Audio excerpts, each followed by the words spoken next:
Hola a todos, soy Carlos Campuzano y con Daniela Martínez les hablaré de la actividad eléctrica del músculo liso en el aparato digestivo. Comenzaremos con una breve introducción. Primero les hablaré de las funciones básicas del aparato digestivo. La primera de ellas es la ingestión, que consiste en introducir la comida en la boca. La segunda es secreción. Consiste en liberación de agua, ácido, sustancias amortiguadoras y enzimas en la luz del tubo digestivo. La tercera es la mezcla y propulsión de la comida a través del tubo digestivo. En esta fase es muy importante el músculo liso, al igual que en la siguiente, que es la digestión, la cual cuenta de una degradación mecánica y una degradación química de la comida.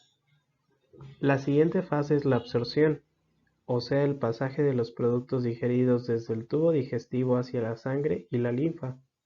Y por último, la defecación, que es eliminar las heces del tubo digestivo, en la cual también interviene mucho el músculo liso.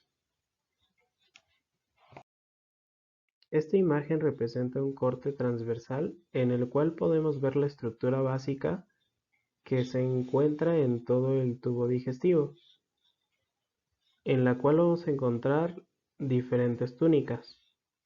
Desde el esófago inferior hasta el conducto anal se va a presentar esta misma estructura, en la cual de adentro hacia afuera podemos observar la mucosa, la submucosa, la capa muscular y la capa serosa.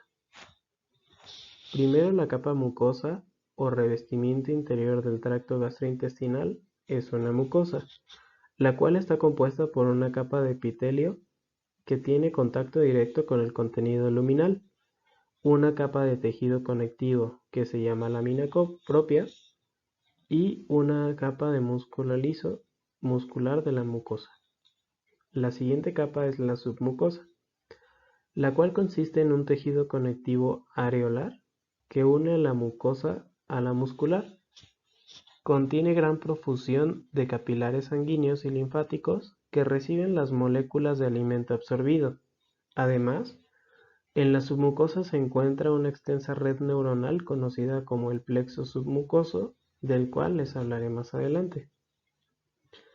Y encontramos también glándulas y tejido linfático. La siguiente capa es la capa muscular. La capa muscular de la boca, de la faringe y del esófago superior y medio contiene músculo esquelético, lo cual produce la deglución voluntaria. El músculo esquelético también va a estar en el esfínter anal externo, lo cual va a permitir el control voluntario de la defecación. A lo largo del resto del tubo digestivo, la capa muscular consiste en músculo liso que generalmente se va a disponer en dos capas, una capa interna de fibras circulares y una capa externa de fibras longitudinales. La contracción involuntaria del músculo liso contribuye a degradar los alimentos, mezclarlos con las secreciones digestivas y a propulsarlo a lo largo del tubo. Entre las capas de la muscular se encuentra el segundo plexo neuronal, el plexo mientérico, del cual también les hablaré más adelante. La última capa es la serosa. Aquellas partes del tracto gastrointestinal que se encuentran suspendidas dentro de la cavidad abdominal tienen una capa superficial llamada serosa.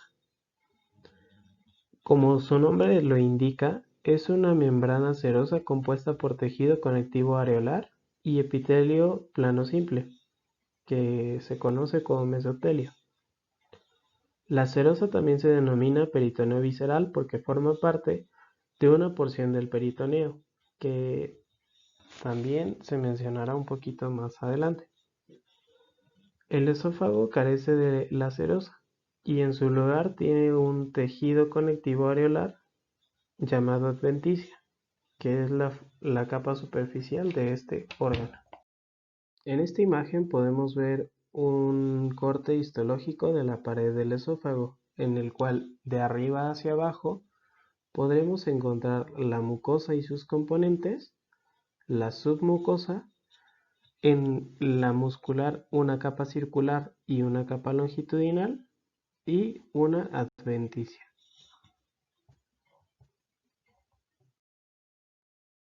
En esta imagen podemos ver de arriba hacia abajo las 4 túnicas, la capa mucosa, la capa submucosa, la capa muscular, que en el estómago tiene la particularidad que se compone de 3 capas, una capa muscular oblicua, una capa muscular circular y una capa muscular longitudinal, y por último la serosa. Esta imagen es la vista de la pared del intestino delgado, en el cual de arriba hacia abajo podemos ver la mucosa, la submucosa, la muscular con su capa circular y su capa longitudinal y la serosa. Esta imagen es un corte de la pared del duodeno, en el cual podemos ver que en la capa muscular se puede diferenciar la capa circular de la parte longitudinal fácilmente. Esta imagen es el corte de la pared del intestino grueso, en el cual de arriba hacia abajo podemos ver la mucosa, la submucosa, la muscular con su capa circular y capa longitudinal y la serosa. Esta imagen es un corte histológico de la pared del intestino grueso, en el cual de nuevo podemos ver muy fácilmente la diferencia entre el músculo circular y la capa muscular longitudinal.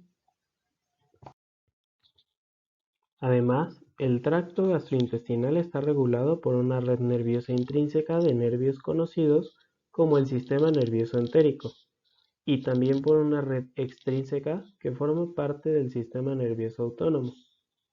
Consiste aproximadamente en 10 millones de neuronas distribuidas desde el esófago hasta el ano.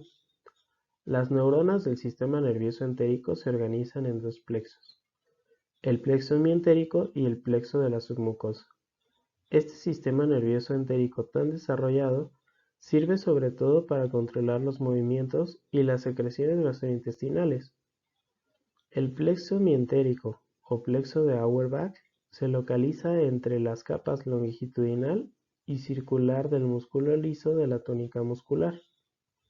Como las motoneuronas del plexo mientérico inervan las capas circular y longitudinal del músculo liso de la muscular, este plexo controla sobre todo la motilidad, o sea, el movimiento del tracto gastrointestinal, en especial la fuerza y la frecuencia de la contracción de la capa muscular. El plexo submucoso o plexo de Meissner se encuentra dentro de la submucosa. Los plexos del sistema nervioso entérico están compuestos por motoneuronas, interneuronas y neuronas sensitivas. Las motoneuronas del plexo submucoso inervan las células secretoras de la mucosa epitelial y controlan así las secreciones de los órganos del tubo digestivo. Aunque las neuronas del sistema nervioso entérico pueden funcionar independientemente, dependen de la regulación por las neuronas del sistema nervioso autónomo.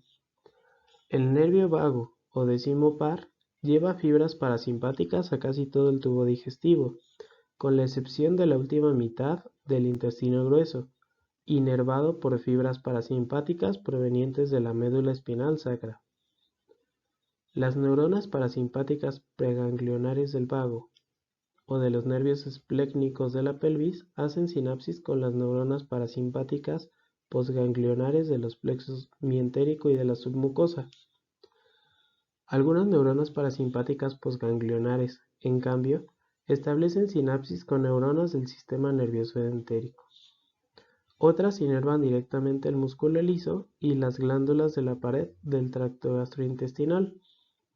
La estimulación de los nervios parasimpáticos que inervan el tracto gastrointestinal suele aumentar la secreción y motilidad por el incremento de actividad de las neuronas del sistema nervioso entérico. Los nervios simpáticos destinados al tubo digestivo proceden de las regiones torácica y lumbar de la médula. Al igual que los nervios parasimpáticos, presentan conexiones con el sistema nervioso entérico. Las neuronas simpáticas postganglionares hacen sinapsis con las neuronas localizadas en los plexos mientérico y submucoso. En general, los nervios simpáticos que se dirigen al tracto gastrointestinal producen una disminución de la secreción y motilidad por inhibición de las neuronas del sistema nervioso entérico. Pasemos ahora a la anatomía del músculo liso. En este apartado les voy a hablar sobre el músculo liso del aparato digestivo, su inervación y su irrigación. En estas imágenes, como ya vimos, se puede observar la capa muscular a lo largo del tubo digestivo, pero es importante mencionar que cada una de las fibras del músculo liso del tubo digestivo mide de 200 a 500 milímetros de longitud y de 2 a 10 milímetros de diámetro. Todas ellas se disponen en haces, formados por hasta 1000 fibras paralelas. En la capa muscular longitudinal, los haces se extienden en sentido longitudinal por el tubo digestivo, mientras que en la capa circular lo rodean. Las fibras musculares están conectadas eléctricamente unas a otras mediante un gran número de uniones intercelulares en hendidura, que permiten el paso de los iones de unas células a otras con escasa resistencia. Cada haz de fibras musculares lisas se encuentra separado en parte del siguiente por tejido conjuntivo laxo, pero los haces se fusionan entre ellos en muchos puntos, de modo que, en realidad, cada capa muscular representa una trama ramificada de haces de músculo liso. También existen unas pocas conexiones entre las capas musculares longitudinal y circular, por lo que la excitación de una de ellas suele estimular también a la otra. Ahora hablemos de la irrigación. Del lado izquierdo podemos ver la arteria mesentérica, la arteria aorta y la mesentérica inferior. La vascularización del aparato digestivo en la porción abdominal está irrigada fundamentalmente por las arterias del tronco celíaco, la mesentérica superior y la mesentérica inferior. El tronco celíaco irriga el esófago inferior, el estómago y la mitad proximal de la porción descendente del duodeno. La arteria mesentérica superior irriga el resto del duodeno, el yeyuno, el ilion, el colon ascendente y los 2/3 proximales del colon transverso. La arteria mesentérica inferior irriga el resto del colon transverso, el colon descendente, el colon sigmoide y la mayor parte del recto. En cuanto a la circulación venosa del vaso, el páncreas, la vesícula biliar y la porción abdominal del tubo digestivo, excepto la porción inferior del recto, va por el sistema porta, que lleva sangre desde estas estructuras hacia el hígado. La sangre venosa pasa de los sinusoides hepáticos a venas de un calibre progresivamente creciente hasta que llega a las venas hepáticas, que la conduce a la vena cava inferior inmediatamente inferior al diafragma. También encontramos a la vena esplénica, la vena mesentérica superior, la vena mesentérica inferior, lo cual podemos ver del lado derecho en la imagen. En cuanto a la inervación, el sistema nervioso entérico está formado por neuronas sensitivas y motoras en dos plexos interconectados en las paredes del tubo digestivo. Estas neuronas controlan la contracción y la relajación coordinadas del músculo liso y regulan la secreción gástrica y el flujo sanguíneo. Los nervios esplénicos son una parte importante de la inervación de las vísceras abdominales.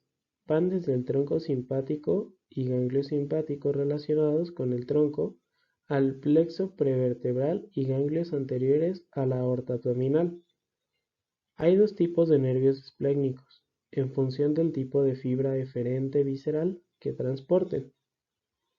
Los nervios esplénicos torácico, lumbar y sacro Llevan fibras simpáticas desde el tronco simpático a los ganglios del plexo prevertebral y también fibras viscerales aferentes. Los nervios espláncnicos pélvicos llevan fibras parasimpáticas preganglionares desde los nervios raquídeos S2 a S4 a una prolongación del plexo prevertebral en la pelvis. Los nervios esplénicos torácicos son tres, que van desde los ganglios simpáticos a lo largo del tronco simpático en el tórax al plexo prevertebral y ganglios relacionados con la aorta abdominal en el abdomen. Está el nervio esplénico mayor, el nervio esplénico menor y el nervio esplénico inferior. También tenemos los nervios esplénicos lumbar y sacros. Habitualmente hay de 2 a 4 nervios esplénicos lumbares que van de la porción lumbar del tronco simpático o los ganglios relacionados hasta el plexo prevertebral. De la misma forma, los nervios esplénicos sacros van desde la porción sacra del tronco parasimpático a los ganglios relacionados y entran en el plexo hipogástrico inferior, que es una prolongación del plexo prevertebral en la pelvis. Además, tenemos los nervios esplénicos pélvicos y, como inervación parasimpática de la porción abdominal del tubo digestivo, el vaso, el páncreas, la vesícula biliar y el hígado tienen dos orígenes: los nervios vagos, que es el 10º par, y los nervios esplénicos pélvicos. Los nervios vagos entran en el abdomen junto al esófago a su paso por el diafragma e inervan los intestinos proximal y medio. Después de entrar en el abdomen en forma de troncos vagales anterior y posterior, envían ramas al plexo prevertebral abdominal. Estas ramas llevan fibras preganglionares parasimpáticas y fibras aferentes viscerales, que se distribuyen con otros elementos del plexo prevertebral siguiendo las ramas de la aorta abdominal. En cuanto al sistema entérico, tenemos al plexo mientérico y al submucoso, los cuales estarán situados entre las capas de la pared del tubo digestivo y las fibras nerviosas relacionadas que van entre los plexos y desde los plexos a los tejidos próximos. Vamos a hablar ahora de cómo se produce la actividad eléctrica en el músculo liso. Primeramente hay que mencionar que el músculo liso también depende del calcio para la contracción. Sin embargo, a diferencia del músculo esquelético, no tiene troponina, que es una proteína reguladora que es activada por el calcio. En lugar de troponina, el músculo liso contiene gran cantidad de calmodulina. Es una proteína similar a la troponina y activa los puentes cruzados de miosina de la siguiente manera. El calcio se une a la calmodulina y esta combinación calcio-calmodulina se va a unir a la miosina sinasa, que es una enzima fosforiladora, y una de las cadenas ligeras de cada una de las cabezas de miosina, llamada cabeza reguladora, se fosforila en respuesta de esta miosina sinasa. Sin embargo, eso lo vamos a desarrollar mejor más adelante. Los componentes que nos van a ayudar para la contracción y relajación del músculo liso van a ser, como ya mencionamos, el calcio. También vamos a necesitar actina y miosina, que van a ser proteínas que van a ayudar para el golpe de fuerza en la contracción. La calmodulina, que va a sustituir a la troponina. La miosina quinasa, que es importante para la contracción. Y la miosina fosfatasa, que es importante para la relajación.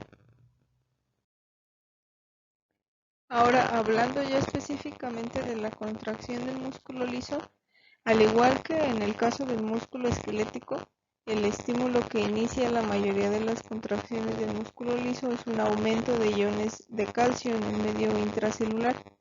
Este aumento puede estar producido en diferentes tipos de músculo liso por la estimulación nerviosa de las fibras del músculo, por estimulación hormonal o por distensión de la fibra, incluso por cambios del ambiente químico de la fibra.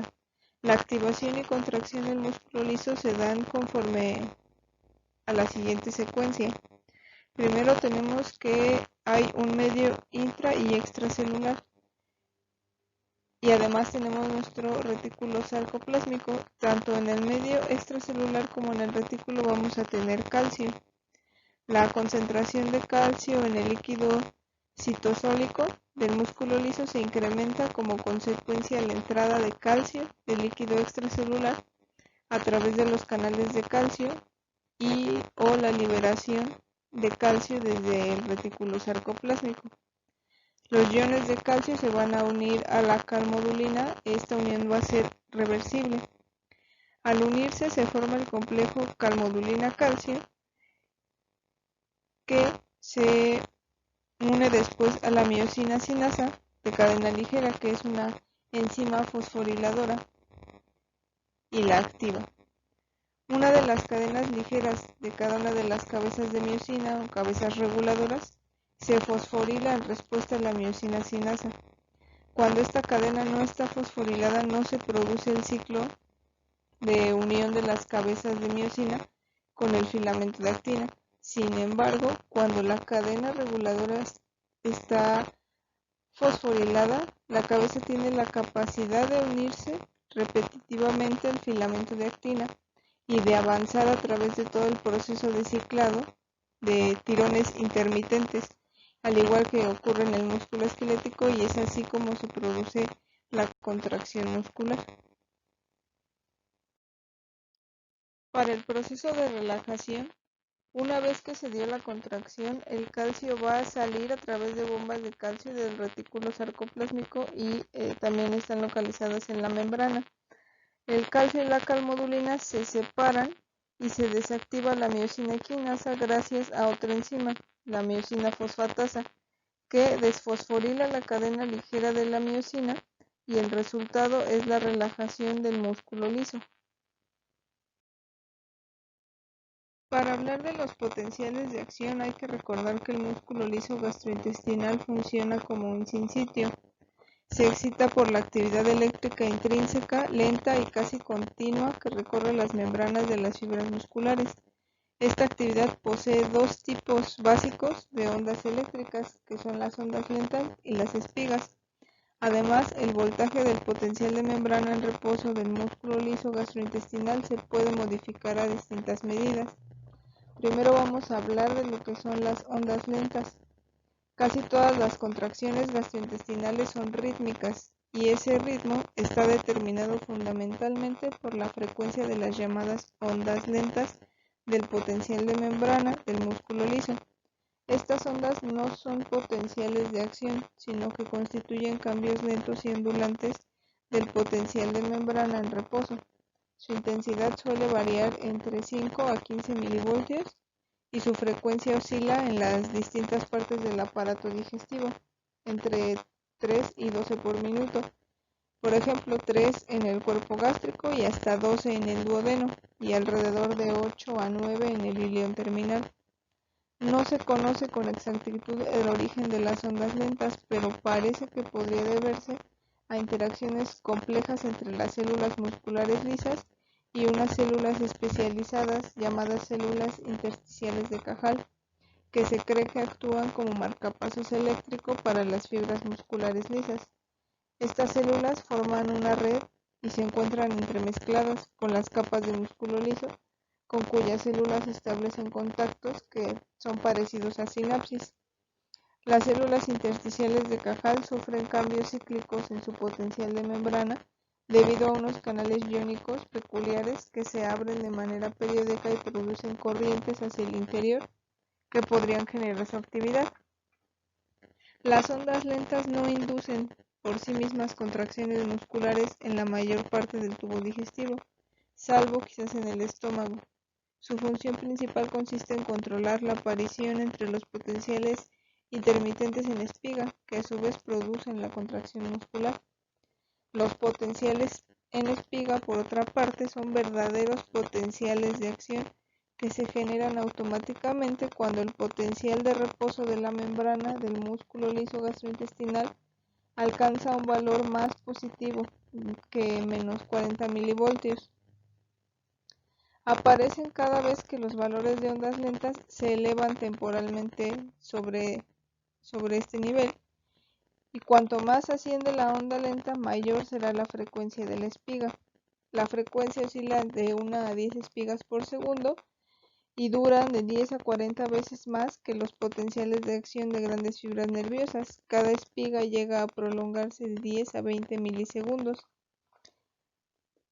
Su origen son los canales responsables de los potenciales de acción de las fibras del músculo liso gastrointestinal, que son distintas a los de las fibras nerviosas, ya que facilitan la entrada en las células de grandes cantidades de calcio junto con menos sodio, por lo que se denominan canales de calcio-sodio, cuya apertura y cierre es más lento, lo que justifica la larga duración de los potenciales de acción. Los cambios de voltaje del potencial de membrana en reposo van a depender de factores de despolarización y de hiperpolarización. Primero hay que mencionar que el potencial de membrana en reposo normal es de menos 56 milivoltios. Los factores de despolarización pueden ser distensión del músculo, estimulación con acetilcolina liberada en terminaciones nerviosas parasimpáticas, estimulación hormonal gástrica específica. Aquí el potencial se hace menos negativo, por lo que es más excitable. Y en factores de hiperpolarización puede ser por noradrenalina sobre la membrana de la fibra o estimulación de nervios simpáticos que secretan principalmente noradrenalina. El potencial aquí se hace más negativo y por lo tanto menos excitable.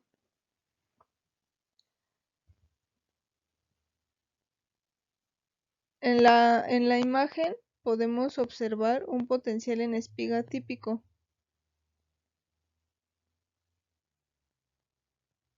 Este tipo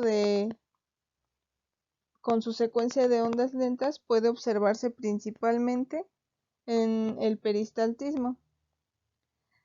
También podemos encontrar contracciones tónicas en el músculo liso, ya que una parte del músculo del aparato gastrointestinal produce contracciones tónicas, además de o en lugar de contracciones rítmicas. ¿Cómo van a ser estas contracciones tónicas? Van a ser continuas, no se asocian al ritmo eléctrico básico de las ondas lentas, persisten varios minutos e incluso horas y su intensidad suele aumentar o disminuir, pero se mantiene. ¿Cuáles son sus orígenes? En ocasiones potenciales en espiga repetidos y continuos. Cuanto mayor sea la frecuencia, mayor grado de contracción. En otros casos, por hormonas o factores que inducen la despolarización parcial y continua de la membrana del músculo liso sin generar potencial de acción. Y la entrada continua de calcio a la célula por vías no asociadas a cambio del potencial de membrana. El segundo tipo de potencial de acción que vamos a encontrar en el músculo liso, además del de espiga, es el potencial con meseta. Los potenciales en meseta inician de manera similar al potencial en espiga, la despolarización, la entrada de sodio, pero la repolarización se retrasa, por eso se llama meseta, que se debe a que los canales de potasio son de apertura lenta. La meseta va a ser responsable de contracción prolongada de varios tipos de músculo liso, en este caso podría ser el uréter o el útero. Conclusiones. Como conclusión y elementos relevantes hay que mencionar las peculiaridades del músculo liso. ¿Cuáles son? Que contiene filamentos tanto de actina como de miosina. Estos son químicamente iguales al del músculo esquelético, pero físicamente no tienen la misma disposición estriada. No contiene complejo de troponina normal.